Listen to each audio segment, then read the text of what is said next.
Congress party के पूर्व सांसद महोदया रंजीत रंजन क्षेत्र में कार्यकर्ताओं से कर रहे मुलाकात। जी हां, आपको बता दें कि इस वक्त एक बड़ी खबर बिहार के जनपद सुपौल से आ रही है। आपको बता दें कि सुपौल जिला के त्रिवेणीगंज अनुमंडलीय मुख्यालय विधानसभा क्षेत्र का है। कांग्रेस पार्टी के पूर्व सांसद महोदया रंजीत रंजन ने बताया कि हम लोग क्षेत्र का दौरा नहीं कर रहे हैं। क्षेत्र में दौरा करने का कोई उद्देश्य नहीं होना चाहिए। एक जनप्रतिनिधि का जिनका उद्देश्य होता है वो सिर्फ चुनाव में आते हैं। अभी बरसात का समय है, बाढ़ का समय है, महंगाई चरम पर है। वहीं विपक्ष पर निशाना साधते हुए बताया कि अभी एक अलॉटमेंट किया है। देश की हालत ऐसी है कि 6 लाख करोड़ लेने के लिए देश की संपत्ति और लीज पर दे रहे हैं, किराए पर दे रहे हैं। पहली बार सुना है, पहली बार समझा है। किसान की हालत बद से बदतर है। दूसरी तरफ युवा बेरोजगार हैं। इस महंगाई से किसानों पर कितना असर पड़ रहा है, आम आवाम पर कितना असर पड़ रहा है। क्षेत्र और जिले की हालत बद से बदतर है। हम लोग क्षेत्र में लोगों से मिल रहे हैं, देश के हालात के विषय पर विचार विमर्श कर रहे हैं। आश्चर्य नहीं होगा कि जिस घर में हम लोग बैठे हैं, क्या पता इस घर को मोदी साहब किराए पर दे दे। पता चले अडानी साहब आकर हमारे घर का किराया मांग रहे हैं। वही जाति जनगणना की बात की जा रही है, मोदी साहब को मनाने में लगे हुए हैं। जब आप लोग सत्ता में हैं तो जाति जनगणना के लिए मोदी साहब को मनाने की क्या ज़रूरत है। इसका मतलब है कि आप लोगों में अनबन है। जब आप पूर्ण रूप से सत्ता में नहीं थे तो बिहार का विशेष राज्य का दर्जा की मांग कर रहे थे, लेकिन अब क्या हुआ, बिहार के विशेष राज्य का दर्जा सत्ता में कर रही थी, कुछ नहीं कर पाए। आइए सुनते हैं क्या कुछ कह रही हैं कांग्रेस के पूर्व सांसद महोदया रंजीत रंजन की जुबानी। देखिए एक रिपोर्ट हमारे संवाददाता बलराम कुमार के साथ। आप क्षेत्र का दौरा कर रही हैं, क्या पर्पज है आपका, मुख्य उद्देश्य क्या है आपका? देखिए, क्षेत्र में दौरा करने का कोई उद्देश्य नहीं होना चाहिए। एक जनप्रतिनिधि का जिनका उद्देश्य होता है वो चुनाव में आते हैं। क्योंकि अभी बरसात का टाइम है, बाढ़ का टाइम है और महंगाई चरम पर है। अभी भाजपा ने एक और अनाउंसमेंट कर दी है। देश के हालात ऐसे हैं कि 6 लाख करोड़ रुपए लेने के लिए वो देश की संपत्ति को लीज पे दे रहे हैं, किराए पे दे रहे हैं। पहली बार ये सुना है, समझा है हम लोगों ने। एक तरफ किसान की बदतर हालत है, दूसरी तरफ युवाओं को रोज़गार नहीं मिल रहा है। तो निश्चित तौर से क्षेत्र और ज़िले और ख़ासकर जो रूरल एरिया है वो ऐसी जगह होती है जहाँ से एक मुश्त सरकार को वोट मिलती है और लोग जीत कर प्रधानमंत्री बनते हैं। उनके जो हालात है सबसे बदतर है। तो निश्चित तौर से हम लोगों का ये निश्चित ये रहता है कि लोगों से मिलें, बात विचार करें, विमर्श करें। आखिर महंगाई से किसानों पे कितना असर पड़ रहा है, आम आवाम पे कितना असर पड़ रहा है, एक ग्रामीण युवा पे कितना असर पड़ रहा है, महंगाई का कितना असर पड़ रहा है। तो विचार विमर्श कर रहे हैं।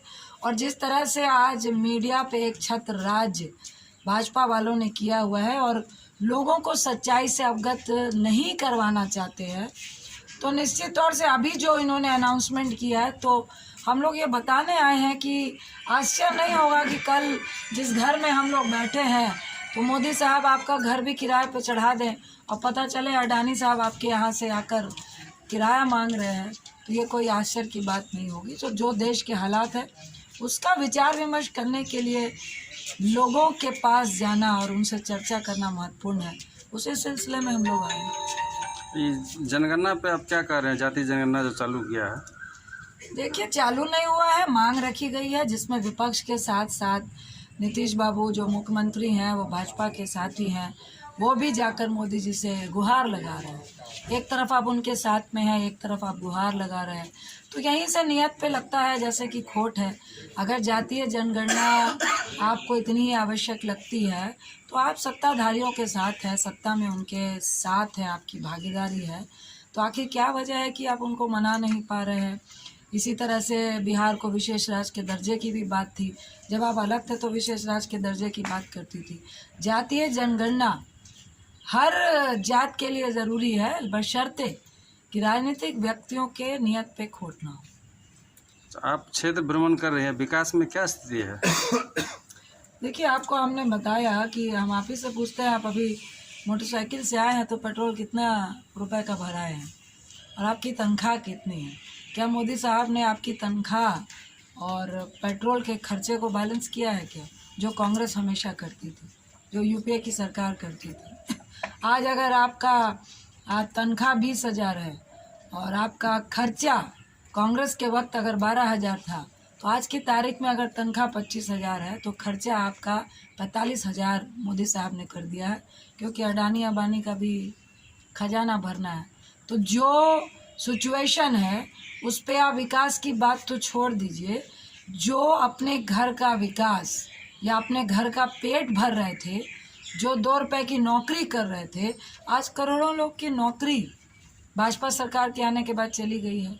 पहले नोटबंदी ने ली, फिर आपके कोरोना ने ली, फिर रही सही कसर आपके जीएसटी ने पूरी की, अब पूरी कसर आपके पेट्रोल और डीजल और किरासन तेल और रसोई गैस के दाम ने रख कर। मुझे लगता है ये कमर तोड़ने वाली भी बात नहीं है, ये तो लोगों को जान से मारने वाली बात है। आप ही बताइए, 450 रुपये सब्सिडी का सिलेंडर, यही भाजपा वालों को महंगा लगता था, और आज सब्सिडी भी हट गई है, ऊपर से हर बार 50 रुपये बढ़ा दिए जाते हैं। मुझे लगता है लगभग 950 रुपये 1,000 रुपये गैस सिलेंडर का दाम है। कहाँ गई सब्सिडी, कहाँ गई उज्ज्वला योजना? और आज पेट्रोल डीजल 107 रुपये से 96 रुपये डीजल है।